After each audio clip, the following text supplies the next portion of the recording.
Hey guys, welcome to Tech Team channel. Hope you guys having a nice day. Today in this video, I'm gonna show you how can you create your Bereal account. So guys, it's a very easy process. At first, just install the Bereal app, and after installing it, just go to the Bereal app.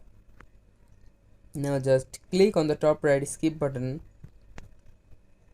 Now just select your name and click on the white continue button.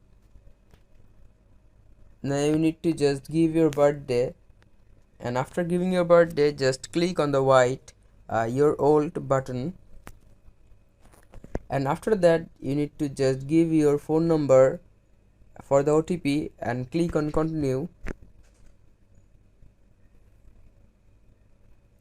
and after giving your phone number just click on OK. Now you need to just put the OTP, and after giving your OTP, here you can see the account is created. So guys, that's how you can create a Bereal account. Hope you find this video helpful. If you find this video helpful, then give a thumbs up and don't forget to subscribe the channel. Thank you so much for watching the video.